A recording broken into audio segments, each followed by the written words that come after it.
everyone. Hey, Richard, I can get to say hi before. Thank you, everyone, for being here. What a wonderful morning. What a wonderful looking crowd and so many wonderful folks here. And so thank you. We have a full morning for you, but as promised, we'll get you out around 9:20, 9:30 because we know that you all have very important things you need to do. But I can't stress enough how important it is that you're here today. All the work we do at Friendship Place is with the help of a caring, considerate community, people who show their support both financially, spiritually, and just really help bolster us to allow us to do all our work here. And so, thank you. Please give yourself a round of applause for being here. One housekeeping thing I'll try to remember towards the end. For those of you serving as table hosts, you'll find a yellow envelope in the middle of the table. That'll be for your use later on in the program. And when the program's over, if you could find myself or Chris Kerner and pass along those envelopes, that would be very helpful. So thank you. In the meanwhile, I'd like to welcome up Rabbi Aaron to do our invocations, to say a few words to welcome us to this wonderful space.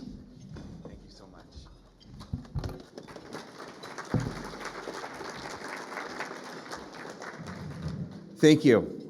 My name is Rabbi Aaron Miller, and on behalf of Washington Hebrew's clergy, our staff, what an honor it is to welcome Friendship Place back to this sacred place. It's hard to overestimate the impact that Friendship Place has made in our community. What began as a modest project to give our city's most vulnerable safe and deinstitutionalized housing now serves as a national model for ending homelessness. From the moment I arrived in Washington 14 years ago, it felt like everyone I met said that I simply had to meet Jean-Michel. And seeing Friendship Place grow and touch the lives of thousands of people each year, I'm so glad I did. For those of you who may not know, Jean-Michel was recently named, and my Hebrew is better than my French, so I'm going to try here, the Chevalier of the Légion d'honneur, the highest civilian. Did I do it?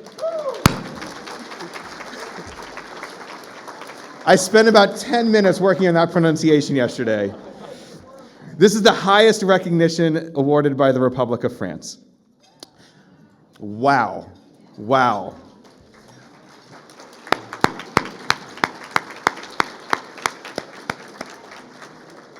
Now, while I know that Friendship Place is not a religious institution, where is Jean-Michel, by the way?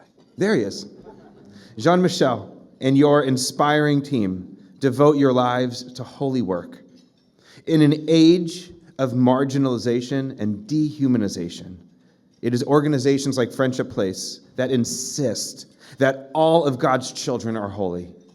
You do what you do because you see in each of us what others might not see.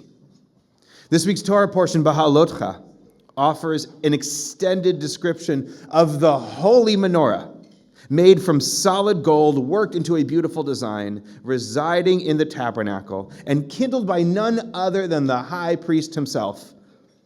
Fast forward some 3,500 years, and so much has changed. The menorah is lost to history. The tabernacle became the first temple, and then the second temple, which was ultimately destroyed.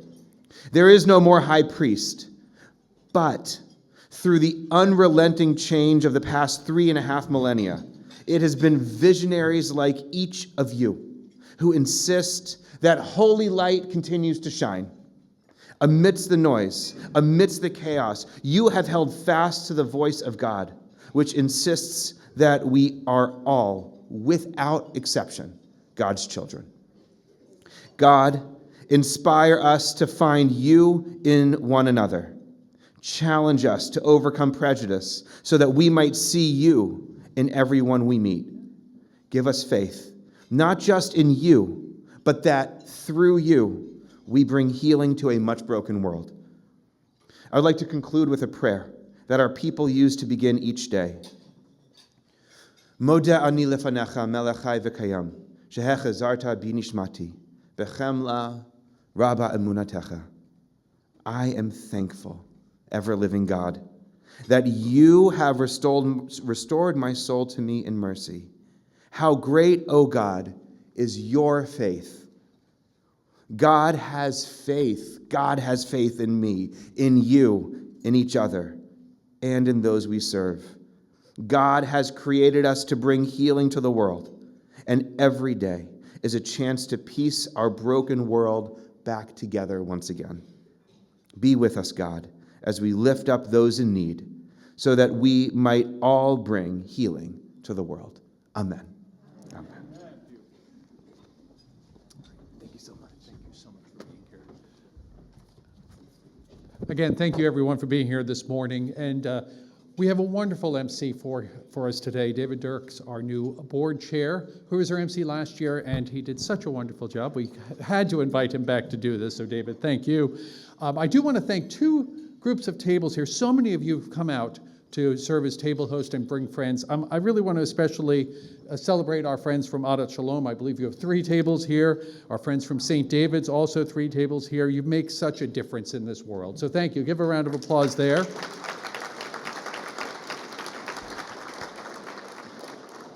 Also, please give a round of applause for all of our table hosts who brought our friends together and expanded our family.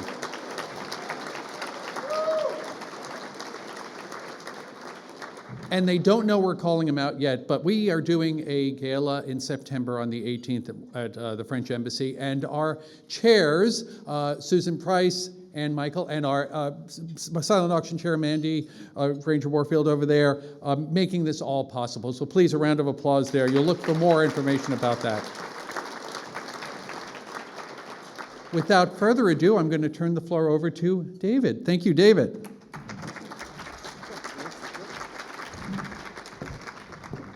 Thank you very much, Chris, and good morning, everybody. I didn't like that. Let's try that again. Good morning, everybody. Good morning. That's more like it. I like to start off just thanking everyone for your presence here today. The rabbi spoke so eloquently about the times that we are living, the times that we are facing, and the folks that we serve are increasingly being approached in really negative ways. Through the criminalization of homelessness, it's not okay, it's not right, and all of you in this room, I believe, also share those same sentiments that we can and should do much more for the people that are living on our streets, that are living in cars, that are living at bus stations. And I just thank you all. My heart was really full as I was running late because of traffic to see that the parking lot was just full and I had nowhere to park as the MC. Nonetheless, I was really thankful that we were able to fill this room. So without further ado, I am the newly elected board chair of Friendship Place, and I've been serving on this board since 2018. And formally, I would like to welcome you to our 21st annual Friends and Neighbors Breakfast. My work has brought me to many different communities across this country as a HUD technical assistance provider. What is that? I simply go to communities and I work on systems levels, program specifics work to really help them implement programs that are really going to move the needle in moving people off the street and into their homes. Friendship Place has served as a model nationally and internationally in terms of what do we do to end homelessness for people that need jobs, that need services and supports, and how do we do that in a way that's both human? How do we do that in a way that honors their self-control, their self-improvement, and what do we do to ensure that we can continue doing that work? Because unfortunately, we know in this country that we have more people falling into homeless than we have resources to house them. So that is why it is my pleasure to bring you all here today. That is why it is my pleasure to speak before you. That is why it is my pleasure to serve as board chair for this wonderful organization. We have several dignitaries here that I want to just honor and recognize today. They include DC Councilmember Matt Fruman,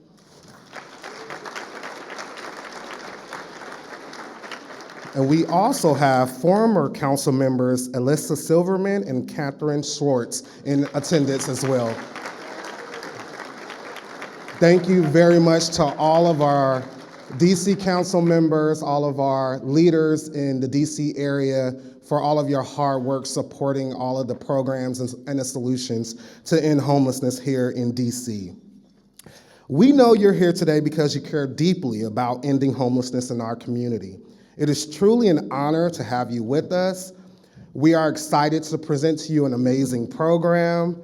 You will have the opportunity to see how your support can help provide services to so many affected by homelessness here in Washington, D.C. And you will hear directly from the CEO of Friendship Place, Jean-Michel Girard, and on how we intend to innovate and grow our work here at Friendship Place.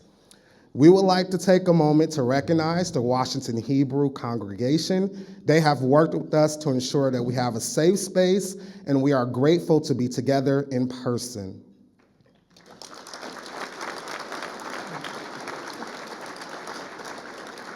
Also, we would like to thank Mohan Mystery and the entire team for their constant support year after year of this Friendship Place Friends and Neighbors Breakfast. I'm not done with my thanks because there are several different groups of people that make Friendship Place what it is today. First, starting with our board members, and you don't have to stand, but if you want to wave to your neighbors at your table, and that is both past and present board members. You want to wave? Awesome.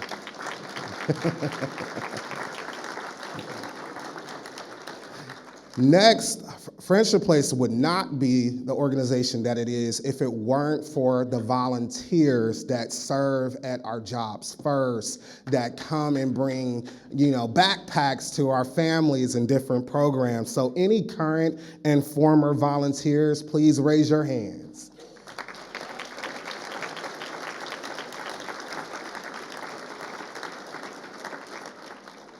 Now, I am going to ask this next group to stand because they work so tirelessly with our families to ensure that the programs run smoothly, that we can continue to move people on to permanent solutions. And those folks are our current and former staff. If you all could stand.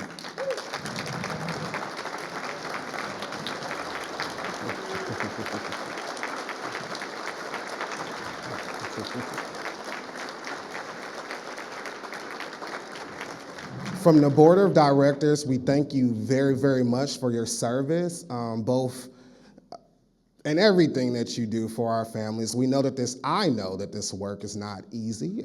Being a person that's been on the front lines providing services, it really isn't, and your passion really shines through, and we'll hear about that from a few of our speakers today.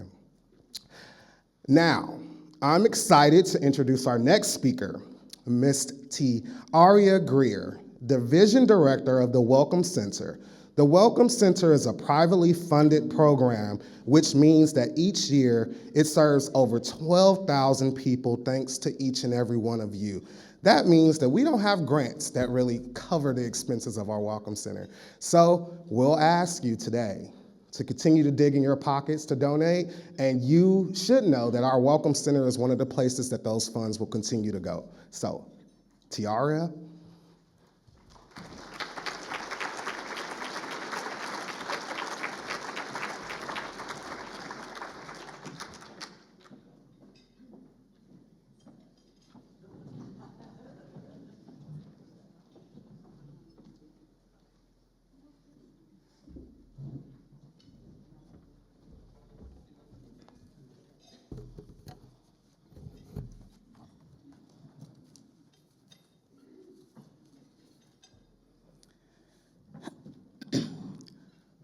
Good morning.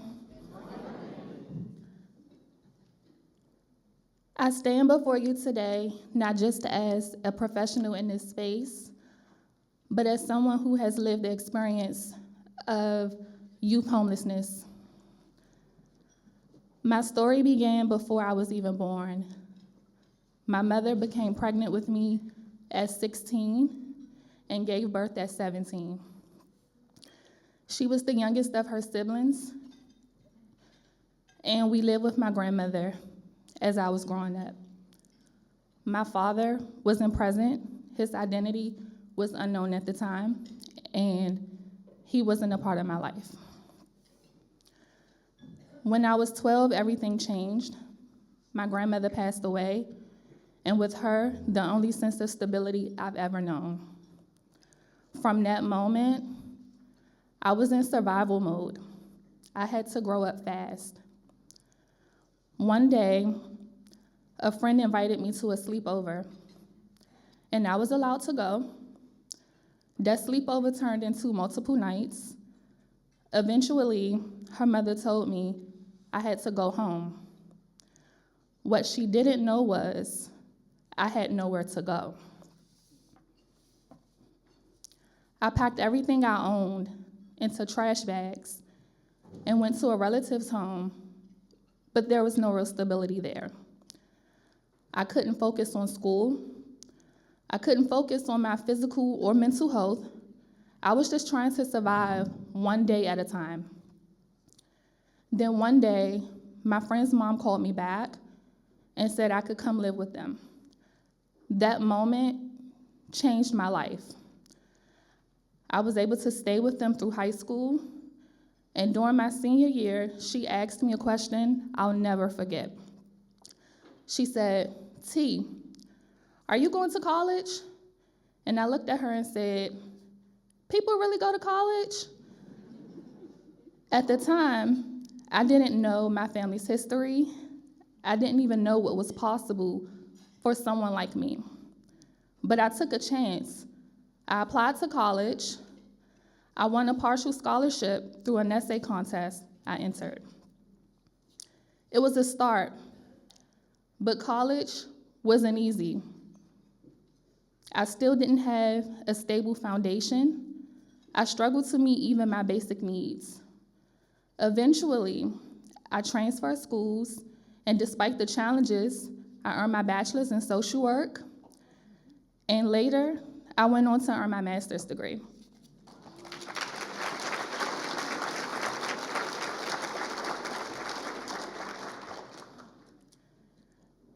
Today, I'm proud to serve others who are facing the same kinds of struggles I once did.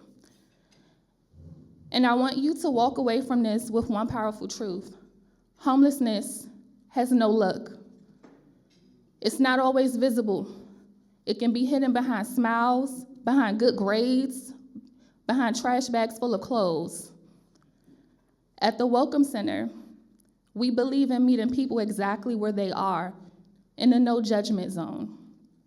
We lead with compassion, with dignity, and with action. We follow our core values. We find ways to say yes, and then we figure it out. Some of the services we offer at the Welcome Center include meal services, help with obtaining vital documents, laundry, on-the-go meals, and much more. But what makes this work so special, it doesn't even feel like work. We do this because we care deeply, because we've seen firsthand how access, trust, and compassion can change lives. I hope my story helps you understand that sometimes people don't even know how to ask for hope or understand what kind of hope they may need. That's what we do at Friendship Place. We step in with guidance, with understanding, and with open arms. So please continue to stand with us, continue to fight with us, help us end homelessness. Thank you.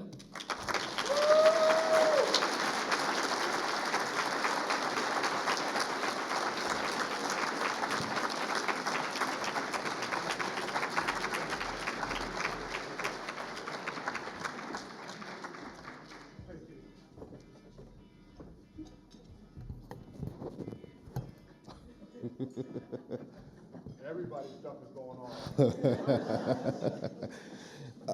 Well, T just said it perfectly.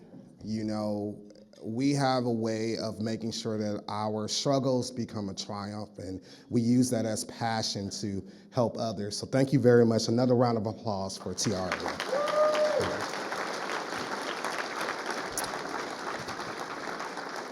Now I would like to welcome Friendship Place's fearless leader, President and CEO of Friendship Place, John Michelle Gerard.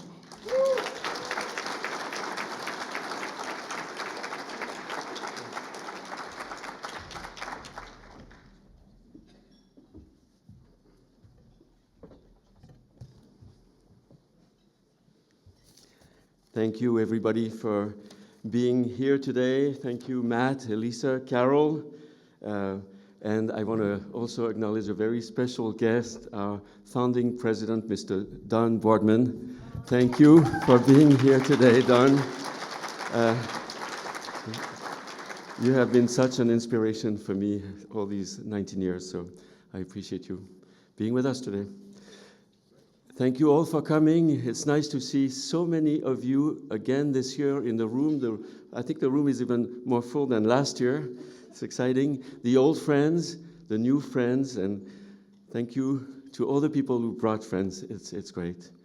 It is thanks to community members like you that we are able to develop new programming based on the trends we observe in homelessness, this ever-changing phenomenon in our country that concerns us all, the people experiencing it, and the people who are doing well but somehow know that in our economic system, others do not have access to resources as basic as jobs, housing, proper medical care, and nutrition. At Friendship Place, we strive to meet these basic needs. We work to give people the care they need and to help people end their homelessness. Our ability to raise enough funds to properly blend private and public programming makes it so that everybody who comes our way finds a solution with us. And you know, this thought is priceless for me. Knowing that Friendship Place cares beyond what our great partners at the city and federal levels can do to help, knowing that we constantly look to fill gaps so people don't fall through the cracks, knowing that each one of the people, again, who come our way, becomes a member of the community, is going to find some form of help, and that help comes now, and now is important in homeless services. Help through programming that is compassionate, person-centric, sensitive even. Programming that is effective and cost-effective so we can stretch our dollars further and help more people. And this year, it's really important to flex our thinking and to get more out of our resources given the current climate out there, given what's going on. We know it's going to be a challenging year. When things get difficult in human services like now, we don't get to quit and walk away. We need to show resilience and work even harder to honor our commitment to serve. I got involved a long time ago during deinstitutionalization in Massachusetts. We were bringing people out of the state school, the state hospitals. We were seeing people who had been dehumanized by the system. Their voices had not been heard. And I began to think that as human services workers, it was our responsibility to do a lot better for them. Our responsibility to always insist on high-quality programming that puts people first, meets people where they are, and produces top results, to always insist on humane solutions for people. And this thought has stayed with me throughout my career, and Friendship Place embodies it. And this is why at Friendship Place, we task ourselves with developing programming that works. And just this Monday, we heard from a mom we had never met before. She was going to be evicted that day with 2 children. We paid the back due rent, and the mom and the children got to sleep in their own beds. Monday evening, they were safe. That's what we do at Friendship Place. Thank you. I'd like to thank today's speakers with life experience. Grace, Ian, Tiara, Alan, peers like you guide our progress through their wisdom. Your generosity of spirit adds value to absolutely everything we do, and at Friendship Place, we listen to peers. And some of you already know that there's a peer in my own life, my brother Daniel, and some of you met him a couple of weeks ago. So I know firsthand the anguish, the impact of homelessness on family members, the thought that your loved one is out there and you have lost complete control, you don't know what's going to go on, you don't know where he is, where he's sleeping, in this case, abandoned buildings right here in Washington, D.C., during the winter many years ago. Fearing the worst, this feeling of hopelessness, and then knowing after the fact that it could take a long time to rebuild. It's going to take a lot of attention for this loved one from family members for him to rebuild.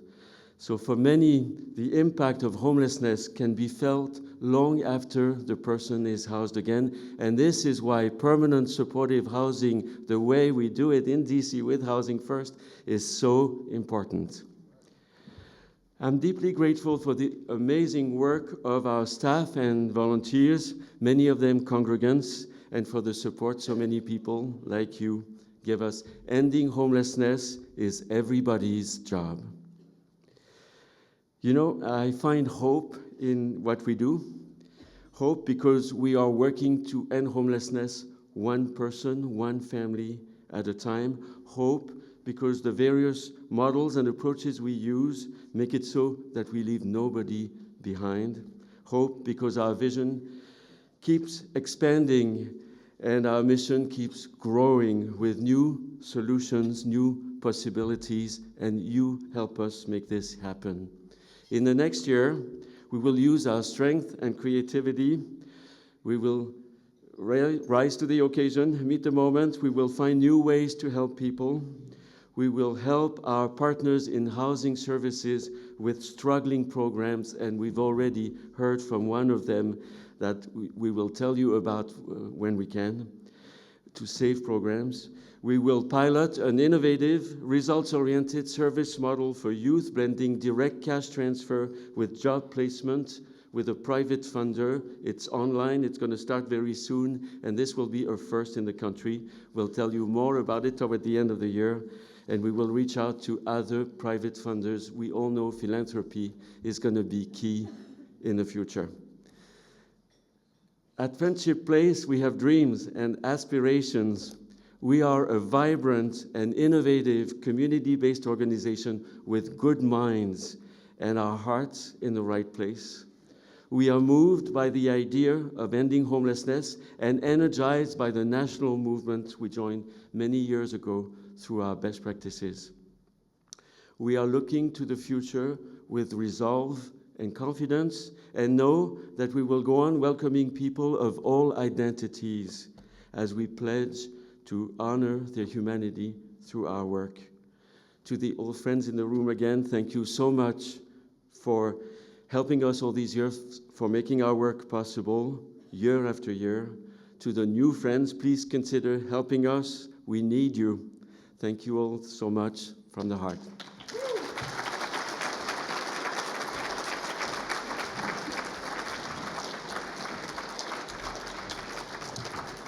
Give another round of applause for John Michel, please.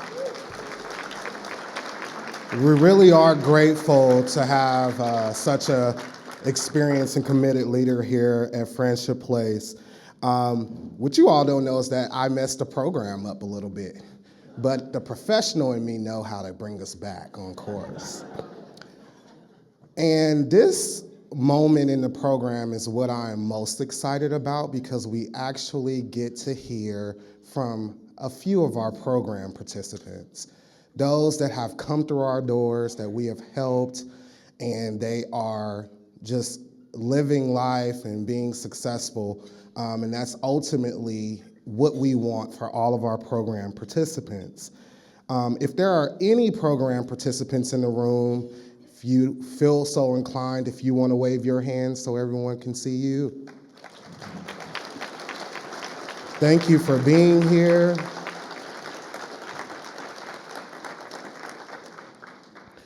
So our first speaker today, I would like to give the opportunity to hear from Grace Hayden, who is a former resident of the Brooks Friendship Places short-term family housing facility. Welcome to the stage, Grace.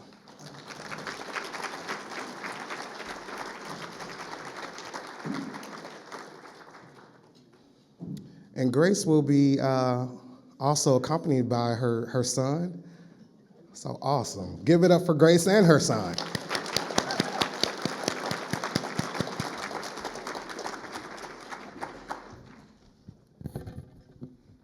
Take your time. Oh my God. This is my first time to speak here in front of a lot of people, but I'm so happy. No? Oh, yeah, I'm gonna start.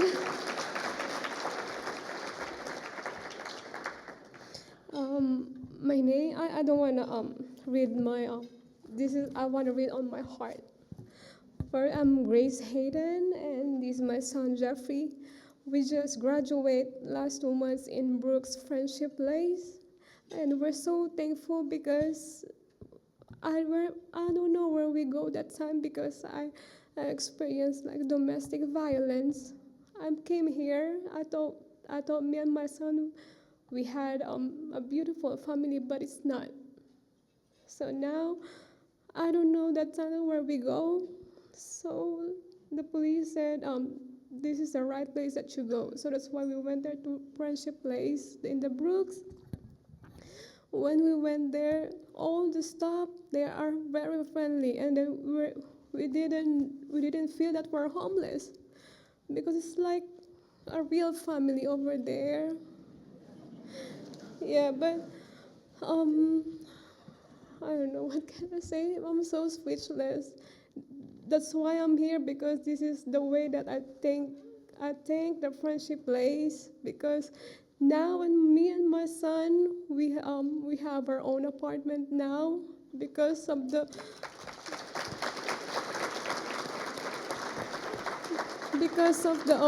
help of the people like my case manager Miss Jasmine and then the director. They're so very nice. Even the shelter that we went, it's very far from my son's school, but we make it. We make it until now. I feel I'm so speechless. That's why I said to my son, don't go to school today because this is the right thing to give thanks to people that we help us. That's why we have our own place now.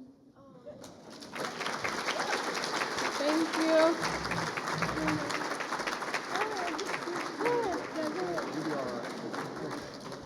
Just say thank you. My name is Jeffrey, and I'm a son of Grace Hayden that experienced domestic violence.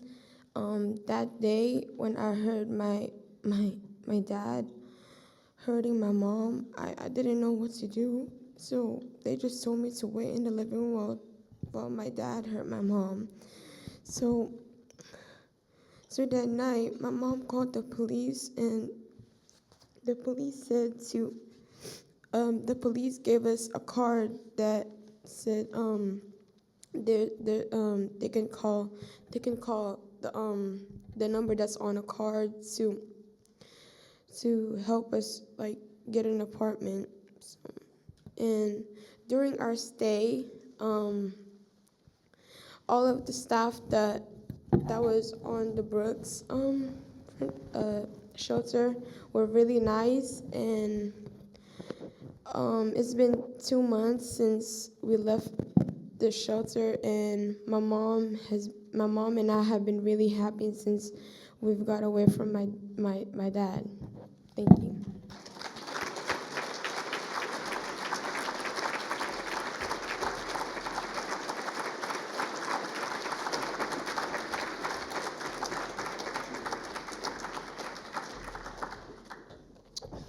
Jeffrey and Grace, can you all just 1 second? I just want to say how powerful you were to speak in front of all of us here today. You set a great example for your son. And Jeffrey, I mean, amazing for you to get up here and speak at your young age. Continue to stick by your mom, continue to listen to your mom, and continue to make us proud in school, okay?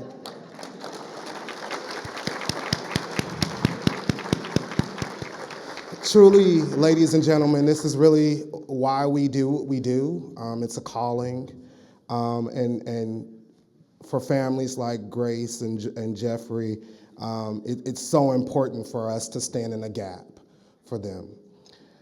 Next, I would like to introduce an amazing and dynamic gentleman, Ian Simpson.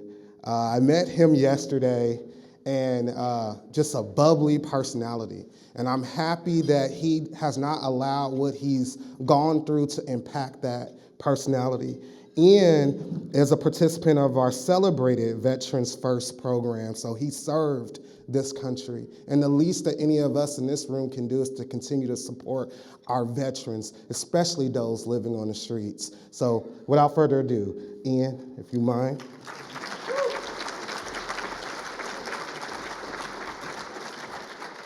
Good morning, good morning. Give it up for the MC. Good morning, Washington Hebrew congregation. I'm Ian Simpson, a father, a son, a brother, and a servant. Even though I'm not in uniform anymore, I still serve this nation and I still serve these people. Okay, childhood started off Southeast Washington, D.C., born and raised, grew up in the Boy Scouts. I'm an Eagle Scout. That's one thing. One thing I've learned at a young age was that my father instilled discipline, honor, and integrity.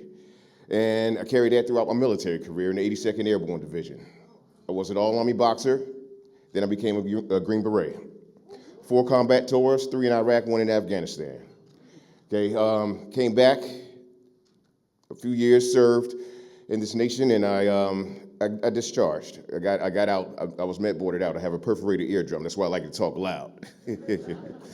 But after transitioning from a regimented lifestyle for 16 years and some change, you're told what to wear, you're told what to eat, you're told where to be, when to be, how to be, who to be almost.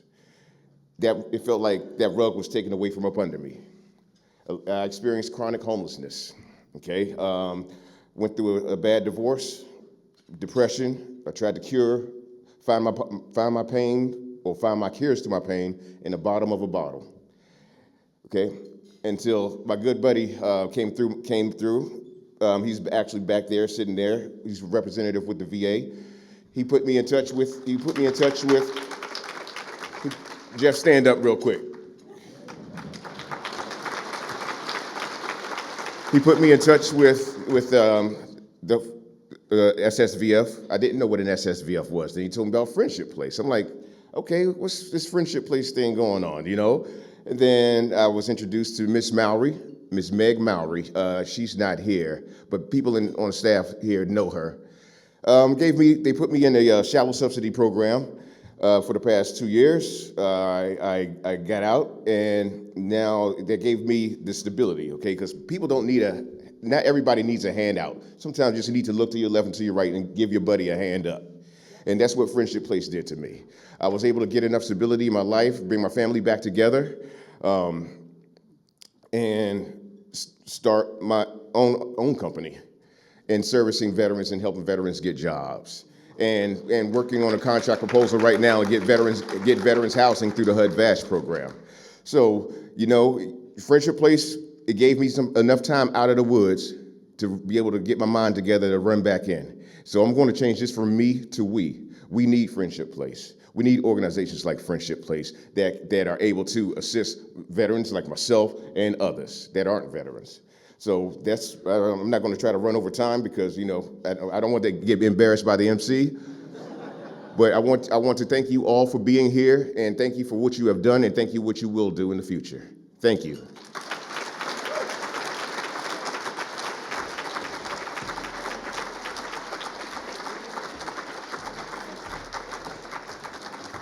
I told you all this. The personality just speaks for itself. Nonetheless, I want to just thank every speaker so far on the program. We're nearing the end.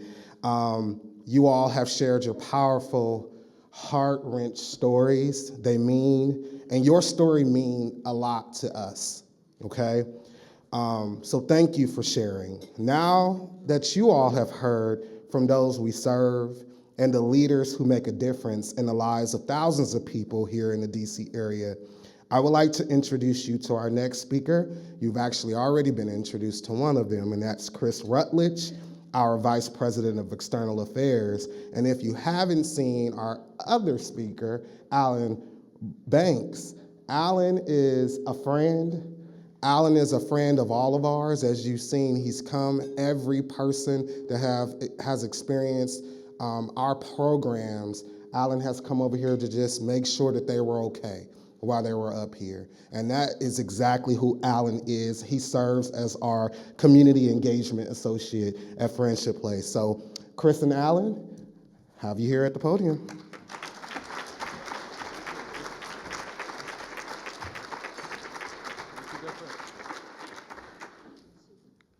Good morning, family.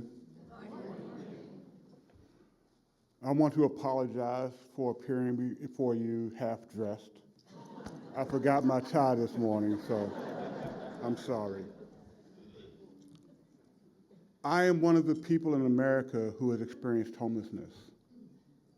I experienced homelessness for 6 years total, 2 bouts. Once I got to a point which was suicidal, I asked for help. I had never asked anyone for help before in my life. That's who I was.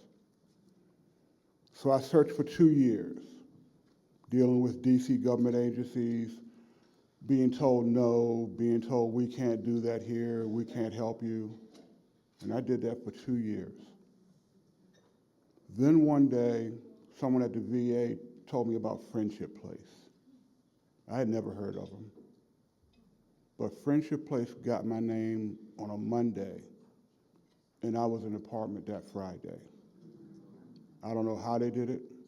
I don't care how they did it. Just know how they did it.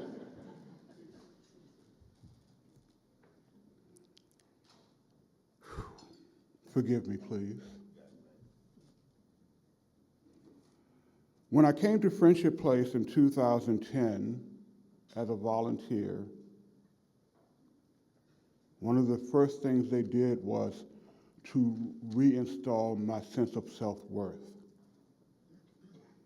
I had a very strong career in the federal government, diplomatic security, and I worked in the Department of Corrections. I did some training with the State Department. I served 5 years at FLESI as a firearms instructor and police tactics instructor. I tell people I had keys, and then I lost all those keys. And I believed I would never have them again. I'm so glad that wasn't the end of the story. Like I said, the first thing Friendship Place did was to reinstall my sense of self-worth. And that's 100% due to our staff, mainly due to Jean-Michel Giroux. If you meet him, you love him. You don't have a choice.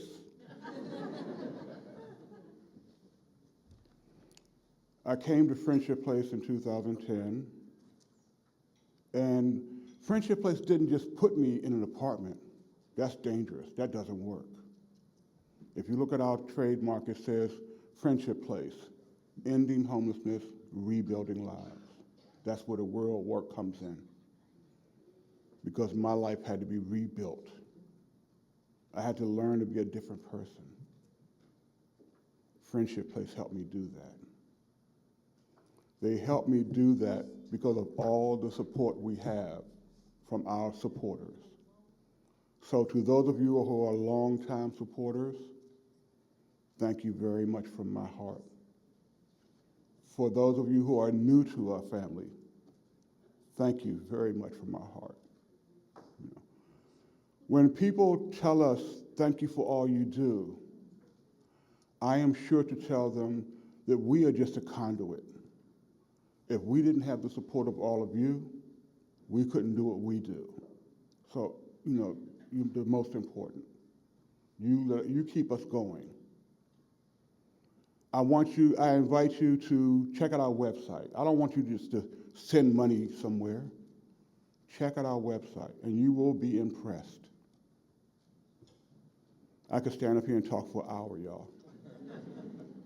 Chris is looking at me funny already. I'll end there, but I want to say thank you to each and every one of you. If I didn't get a chance to greet you coming in, I greet you now. Welcome and thank you.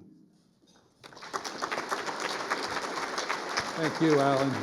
Thank you, Alan. And thank you to all of our speakers today. It occurs to me we've heard from 5 folks here, each of whom has been touched by homelessness in their family or in their lives directly, 3 of whom work here. And that's a real powerful testament to the idea of family, which is a word you've heard a number of times here. We become part of the family because people see the work that we do and want to be part of that work and paying it forward. And all of you are part of that family now by being in this room and supporting our work. And there are a couple of, I was jotting down notes as we were going through the morning, and T, I'm going to steal a couple of things that you said here that I think was so meaningful. Homelessness has no look. You've heard from 5 different folks of different periods and parts of life, and all of whom have been touched by this. So it is not a look. It's not, you can't just assume this is what someone who is struggling with homelessness looks like. There is no look. And T, something else you said, those 3 magic words, dignity, compassion, action. When we do tours of the Welcome Center, those are words we touch on because it's, this is a place, and the Friendship Place as a whole is a place where people can receive dignity, where they can receive passion, and where we put into action those first 2 verbs or 2 words. So thank you for being a part of it. And here now is how you can be very directly part of the family here. In front of each of you is a donation card. And with it also an envelope that you can put that donation card in. We're asking everyone today to help us out, to make the work of the Welcome Center possible, to make the work we do supplementing our government support possible. And we're asking everyone you can write down your credit card and make a gift. Or if it's easier for you, we have a QR code right there. You can scan that and make a gift directly online. That may be even the quickest way that you can do that for those who are familiar with how to use QR codes. But this is your chance to become a part of our family. And we welcome you into the family. We welcome you into those doors. And we want to show you around more. We're going to do a tour of La Casa 2 weeks from today. We'll do another tour or 2 of the Welcome Center coming up throughout the summer here. But again, we can't do this work without you. So I'm asking everyone to please write down something on those donation cards. If you have a check, please include those. If you have a credit card number, please write legibly because we have to enter those. And if you want to just scan the QR code, please do that. Your gifts make all of this work possible. Every year, this event generates about $150,000 in support for this organization. That's a big part of our private support. We need this possible. Alan? Last year, we served 5,000 plus people with your help. 5,000 plus people, all because of you. Thank you, Alan. I forgot to mention that number. And I had promised Yimka over there I would remember that number. Sorry, Yimka. Over 5,000 people we served because of your help. So thank you. Before I depart and turn this back over to David to close us out, I really do want to thank the External Affairs team. You're all over the room here. Can everyone just stand up? I see Chris, Kathy, Yimka over there. I see Lynn over there. I see Sarah over there. Who am I missing? Alan and I are right here. Julianne's up in Brooklyn. Sheila's down in Richmond. Sharice is outside. Did I miss any of us? No. They all make this work possible. They make this event possible. And particularly Sharice, when you see her out there, you see all the work that goes into that. And particularly Chris Kerner over there, who got all of you into this room. So thank them, both of them, as you leave the room here. And also thank your speakers. If you run into the people who spoke here, please, by all means, say thank you to them for sharing their story. Grace and Ian, T, Jean-Michel, Alan, it's always so powerful when we hear from you. So without further ado, thank you for making your gifts this morning, and I'm going to turn it back over to David.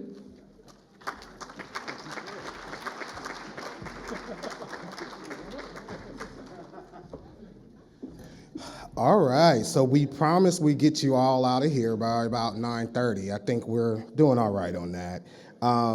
Once again, I just want to thank everybody in the room. And the program, although the speaking concludes, we are encouraging you all at your tables to talk with your table hosts. If you have questions about Friendship Place, ask those questions. If you want to visit Friendship Place, you can sit and talk with Chris or some of our folks in the back of the room. But on behalf of the executive team and staff at Friendship Place, we want to thank you for attending this morning. We have more to discuss with you at our tables, and we hope to see you all again next year. And especially, please be on the lookout for our gala that is coming up in September as well. Anything else? I forgot to say one thing. Absolutely. And just a reminder for all of you who are serving as table hosts, you have those manila envelopes with your name on it. If you can collect the envelopes from your table, that would be most helpful. And again, thank you. David, thank you. Thank you, folks. Have a wonderful and blessed day.